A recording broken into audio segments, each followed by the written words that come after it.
Hi guys, welcome Aruna teach Kannada YouTube channel. So ಇವತ್ತಿನ ವಿಡಿಯೋದಲ್ಲಿ second year BA ವಿದ್ಯಾರ್ಥಿಗಳಿಗೆ optional ಕನ್ನಡದಲ್ಲಿ ಬರುವಂತಹ ಘಟಕ 3 ಅಂದರೆ ಬ್ಲಾಕ್ 3ನಲ್ಲಿ ಬರುವಂತಹ KS ನರಸಿಂಹಸ್ವಾಮಿಯವರ 5 ಕವಿತೆಗಳನ್ನು ನಮಗೆ ಕೊಟ್ಟಿದ್ದಾರೆ.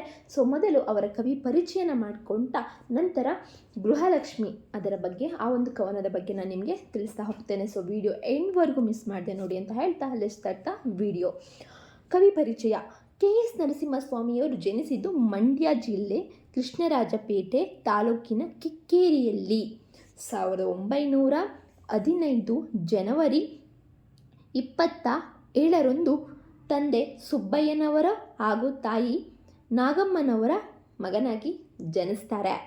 KS ಅವರ ತಂದೆ ಕಿಕ್ಕೇರಿಯಿಂದ ಮೈಸೂರಿಗೆ ಬಂದದ್ದರಿಂದ ನರಸಿಂಹಸ್ವಾಮಿಯವರ ಬಾಲ್ಯ ಹಾಗೂ ವಿದ್ಯಾಭ್ಯಾಸ ಮೈಸೂರಿನಲ್ಲೇ ಆಗುತ್ತೆ. ಪ್ರಾಕ್ಟೀಸಿಂಗ್ ಮಿಡಲ್ ಸ್ಕೂಲ್ ಮತ್ತು ಮಹಾರಾಜ ಹೈಸ್ಕೂಲಿನಲ್ಲಿ ಶಿಕ್ಷಣ ಮುಗಿಸ್ತಾರೆ. ಮೈಸೂರಿನ ಪ್ರೀ ಇಂಜಿನಿಯರಿಂಗ್ನಲ್ಲಿ KSನ ಅವರು ವಿದ್ಯಾಭ್ಯಾಸ ಮಾಡ್ತಾರೆ. ಕಲೆಯಲ್ಲಿ ಆಸಕ್ತಿ ಇದ್ದುದರಿಂದ ಬೆಂಗಳೂರಿನ ಸೆಂಟ್ರಲ್ ಕಾಲೇಜಿನಲ್ಲಿ BA ವ್ಯಾಸಂಗಕ್ಕೆ ಸೇರಿಕೊಳ್ತಾರೆ.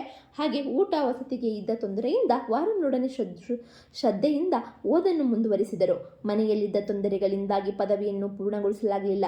ಜೊತೆಗೆ ತಂದೆಗೆ ಕಾಯಿಲೆಯಾಗಿ ತೀರಿಕೊಂಡ ಮೇಲಂತೂ ಅವರ ಮೇಲೆ ಸಂಸಾರದ ಜವಾಬ್ದಾರಿ ಎಲ್ಲವೂ ಬೀಳುತ್ತದೆ. ಕೊನೆಗೆ ಓದನ್ನು ನಿಲ್ಲಿಸಿ ತಂದೆ ಕೆಲಸ ಮಾಡುತ್ತಿದ್ದ ಅಂಗಡಿಯಲ್ಲೇ ಕೆಲಸಕ್ಕೆ ಸೇರ್ತಾರೆ. ಮುಂದೆ ಹೊಸ ಕೆಲಸಕ್ಕಾಗಿ ಬೆಂಗಳೂರಿಗೆ ಹೋಗಿ ಅಲ್ಲಿ ವಿಶ್ವ ಕರ್ನಾಟಕ ಪತ್ರಿಕೆಯಲ್ಲಿ ಸಂಪಾದಕನಾಗಿ ಕೆಲಸ ನಿರ್ವಹಿಸ್ತಾರೆ. ಕೊನೆಗೆ ಮೈಸೂರಿನ ನಗರಸಭಾ ಕಚೇರಿಯಲ್ಲಿ ಗುಮಾಸ್ತರಾಗಿ ನೇಮಕಗೊಳ್ತಾರೆ.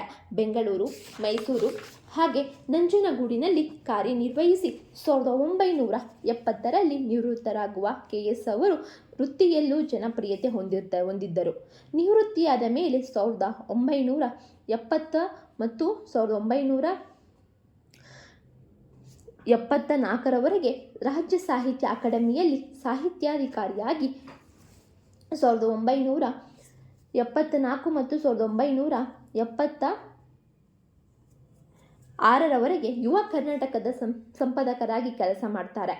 1936ರಲ್ಲಿ ತಿಪಟೂರಿನ ಶ್ರೀರಸ್ತೆದಾರರ ಒಬ್ಬಳೆ ಮಗಳು ವೆಂಕಮ್ಮನವರನ್ನು ವಿವಾಹವಾಗುತ್ತಾರೆ. ನರಸಿಂಹಸ್ವಾಮಿಯವರು 4 ಗಂಡು ಮಕ್ಕಳು 4 ಹೆಣ್ಣು ಮಕ್ಕಳನ್ನು ಪಡೆದು ತುಂಬು ಜೀವನವನ್ನು ಸಾರ್ಥಕವಾಗಿ ಕಳೆದು 2003ರಲ್ಲಿ ತಮ್ಮ ಇಹಲೋಕ ಯಾತ್ರೆಗೆ ವಿದಾಯ ಹೇಳ್ತಾರೆ KS ನರಸಿಂಹಸ್ವಾಮಿಯವರು. ಸೊ ಇವರ ಫಸ್ಟ್ ಜನನ ನಿಮ್ಗೆ ಹೇಳ್ಬಿಡ್ತೀನಿ ನೋಡಿ. ಕರೆಕ್ಟಾಗಿ ಜನನ 1915 ಜನವರಿ 26ರಂದು ಜನಿಸ್ತಾರೆ. ಹಾಗೆ ಇವರ ಮರಣ 2003. ಸೊ ಅರ್ಥ ಆಯ್ತಲ್ಲ. ನರಸಿಂಹಸ್ವಾಮಿಯವರ ಮೊದಲ ಕವನ ಕಬ್ಬಿಗನ ಕೂಗು 1931ರಲ್ಲಿ ಪ್ರಬುದ್ಧ ಕರ್ನಾಟಕ ಪತ್ರಿಕೆಯಲ್ಲಿ ಪ್ರಕಟವಾಯಿತು. ಅವರ ಅತ್ಯಂತ ಜನಪ್ರಿಯ ಕೃತಿ ಮೈಸೂರು ಮಲ್ಲಿಗೆ, ಐರಾವತ ದೀಪದ ಮಲ್ಲಿ, ಉಂಗುರ, ಇರುವಂತೆಯೇ, ಶೀಲಲತೆ, ತೆರೆದ ಬಾಗಿಲು, ನವಪಲ್ಲದ, ದುಡ್ಡು ಮಲ್ಲಿಗೆ, ಸಂಜೆ ಹಾಡು, ಕೈಮರದ ನೆಳಲಲ್ಲಿ, ಎದೆ ತುಂಬ ನಕ್ಷತ್ರ, ಮೌನದಲ್ಲಿ ಮಾದ ಹುಡುಕುತ್ತ, ದೀಪ ಸಾಲಿನ ನಡುವೆ ಇವು ಅವರ ಪ್ರಮುಖ ಕವನ ಸಂಕಲನಗಳನ್ನು. ಸಮಗ್ರ ಕಾವ್ಯ, ಮಲ್ಲಿಗೆಯ ಮಾಲೆ, ಉಪವನ, ಪ್ರಬಂಧ, ವಿಮರ್ಶೆಗಳು, ಸಂಕಲನ ನನ್ನ ಕನಸಿನ ಭಾರತ, ಗಾಂಧೀಜಿಯವರ ಕೃತಿಗಳಿಂದ 5 ಭಾಗಗಳನ್ನು ಹೊಂದಿದೆ. ಮೀಡಿಯಾ ಮತ್ತು ಅಕಲ್ ಬರಿ ಫಿನ್ನನ ಸಾಹಸಗಳು ಅವರು ಅನುವಾದಿಸಿರುವ ಕೃತಿಗಳು. ಕಾವ್ಯವನ್ನು ಹೊರತುಪಡಿಸಿದ ಅವರ ಕೃತಿಗಳು ಮಾರಿಯ ಕಲ್ಲು, ದಮಯಂತಿ, ಬನ್ಸ್ ಕವಿಯ ಕೆಲವು ಪ್ರೇಮಗೀತೆಗಳು ಮತ್ತು ಹಾಗೆ ಚೀನಿ ಕವನಗಳಾಗಿವೆ. ಹಾಗೆ ನರಸಿಂಹಸ್ವಾಮಿಯವರ ಸಾಹಿತ್ಯ ಕೃಷಿಗೆ ಅನೇಕ ಪ್ರಶಸ್ತಿಗಳು ಬಂದಿವೆ. ಅವುಗಳಲ್ಲಿ ಮುಖ್ಯವಾದವುಗಳೆಂದರೆ ದೇವರಾಜ ಬಹದ್ದೂರ್ ಬಹುಮಾನ 1943ರಲ್ಲಿ, ಮೈಸೂರು ರಾಜ್ಯದ ಸಂಸ್ಕೃತಿ ಪ್ರಸಾರ ಶಾಖೆಯ ಬಹುಮಾನ 1657ರಲ್ಲಿ, ಕರ್ನಾಟಕ ರಾಜ್ಯ ಪ್ರಶಸ್ತಿ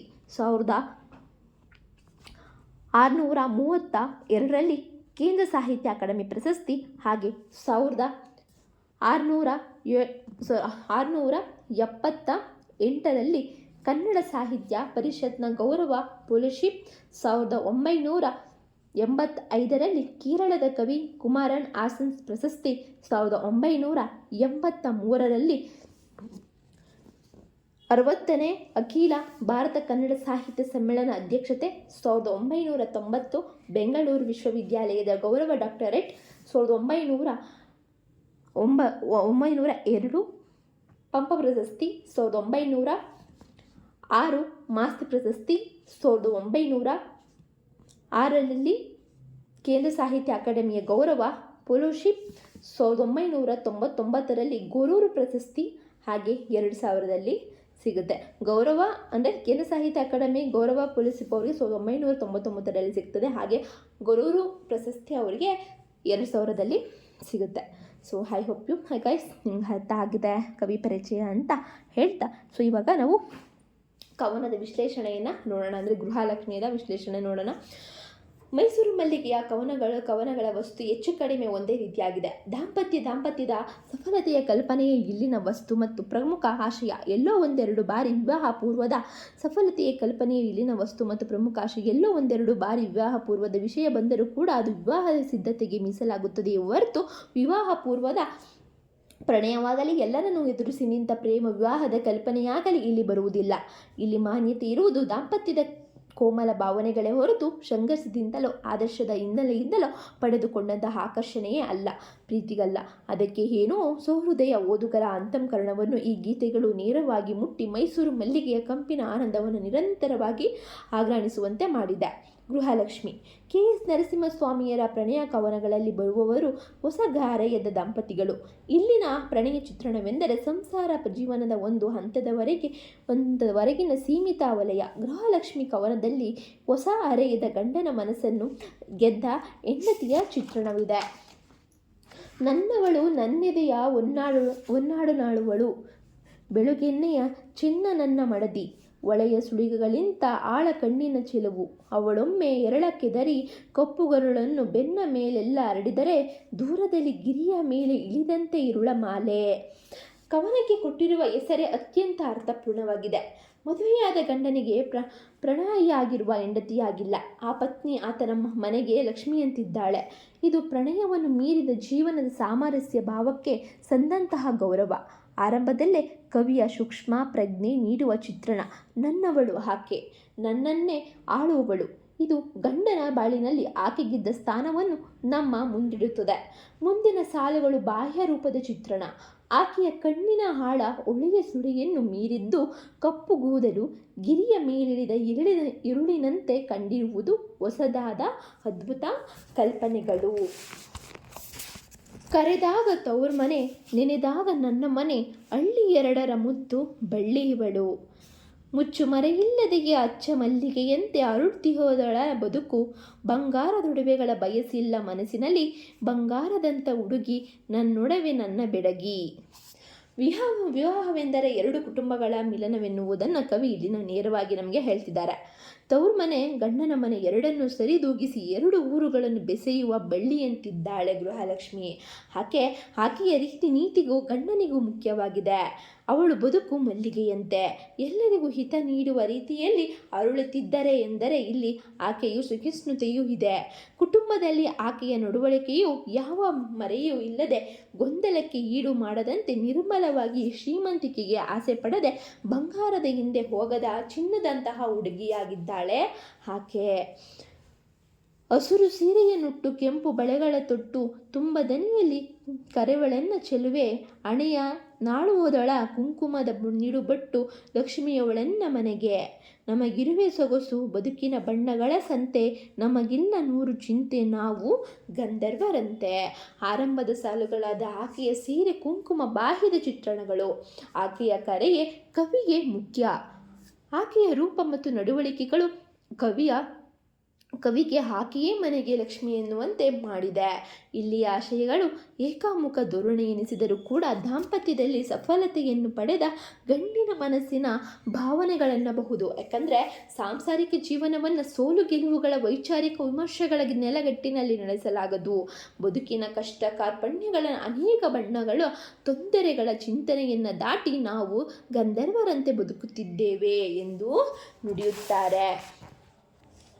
ತೆಂಗು ಗರಿಗಳ ಮೇಲೆ ತುಂಬು ಚಂದಿರ ಬಂದು ಬೆಳ್ಳಿ ಹಸುಗಳ ಹಾಲ ಕರೆಯುವ ಒಂದು ಅಂಗಳದ ನಡುವೆ ಬೃಂದಾವನದ ಬಳಿ ನಿಂದು ಆಡುವೆವು ಸಿರಿಯ ಕಂಡು, ತಾರೆಗಳು ಮೀಟುವೆವು ಚಂದಿರನ ದಾಟುವೆವು ಒಲಮೆಯೊಳಗೊಂದು ನಾವು, ನಮಗಿಲ್ಲ ನೋವು ಸಾವು. ಜೀವನದ ಚಿಕ್ಕ ಚಿಕ್ಕ ಸಂಗತಿಗಳನ್ನು ಸಂತೋಷದಿಂದ ಕಾಣುವ ಮನಸ್ಸು ಈ ದಂಪತಿಗಳಲ್ಲಿದೆ. ಆಡಂಬರದ ಜಂಜಾಟವಿಲ್ಲದೆ ಮನೆಯ ಅಂಗಳದಲ್ಲಿ ನಿಂತು ಬೆಳದಿಂಗಳನ್ನು ಆಸ್ವಾದಿಸುವ ಮನಸ್ಥಿತಿ ಇದೆ. ಬದುಕು ಹೀಗೆ ಇರಬೇಕು ಎನ್ನುವ ಸುಂದರ ವಾತಾವರಣವೊಂದು ಇಲ್ಲಿ ಸೃಷ್ಟಿಯಾಗಿ ದಂಪತಿಗಳು ಲೋಕಕ್ಕೆ ಅತೀತವಾದ ಸ್ಥಿತಿಯನ್ನು ತಲುಪಿ ಸಂತಸದಿಂದ ಬದುಕಿನ ಸಾವು ನೋವುಗಳನ್ನು ಮೀರುವ ಸ್ಥಿತಿಗೆ ತಲುಪುವ ಉದ್ದೇಶವಿದೆ. ಇದು ವಾಸ್ತವವಲ್ಲ, ಕನಸು ಕಲ್ಪನೆ ಎಂದೇ ಭಾಸವಾದರೂ ಕೂಡ ಇಂತಹ ನಿಲುವು ಅಗತ್ಯ. ದಾಂಪತ್ಯ ಜೀವನವೆಂದರೆ ಬರೀ ಸಂಘರ್ಷವಲ್ಲ, ಅದರಾಚೆಗೂ ಒಲವಿನಿಂದ ಕಟ್ಟಿಕೊಳ್ಳಬಹುದಾದ ಸುಂದರ ಬದುಕು ಎನ್ನುವ ತತ್ವವನ್ನು ನಾವು ಇಲ್ಲಿ ಕಾಣಬಹುದಾಗಿದೆ. So I hope you guys ನಿಮಗೆ ಈ ಒಂದು ಕವನ ಇಷ್ಟ ಆಗಿದೆ, ಹಾಗೆ ಅರ್ಥ ಆಗಿದೆ ಅಂತ. ಸೊ ನಾನು ಮುಂದಿನ ವಿಡಿಯೋದಲ್ಲಿ ನಿಮಗೆ ಬಳೆಗಾರನ ಹಾಡು ಮತ್ತು ಮುಂದಿನ ವಿಡಿಯೋದಲ್ಲಿ ನಿಮಗೆ ತಿಳಿಸ್ಕೊಡ್ತೀನಿ. ನಿಮಗೆ ಇಷ್ಟ ಆಗಿದ್ದರೆ ವಿಡಿಯೋ ಲೈಕ್ ಮಾಡಿ, ಹಾಗೆ ನಿಮ್ಮ ಅನಿಸಿಕೆಗಳನ್ನ ಕಮೆಂಟ್ನಲ್ಲಿ ತಿಳಿಸಿ. ಹಾಗೆ ನೆಕ್ಸ್ಟ್ ವಿಡಿಯೋಗೆ ವೆಯ್ಟ್ ಮಾಡ್ತಾ ಇರಿ ಅಂತ ಹೇಳ್ತಾ, ಸಬ್ಸ್ಕ್ರೈಬ್ ಫಾರ್ ಮೋರ್ ವೀಡಿಯೋಸ್. ನಿಮ್ಗೆ ಇಷ್ಟ ಆದರೆ ಸಬ್ಸ್ಕ್ರೈಬ್ ಮಾಡಿ, ಪಕ್ಕದಲ್ಲಿರೋ ಬೆಲ್ ಐಕಾನ್ನ ಕ್ಲಿಕ್ ಮಾಡಿ ಅಂತ ಹೇಳ್ತಾ, see you the next video. Bye, take care.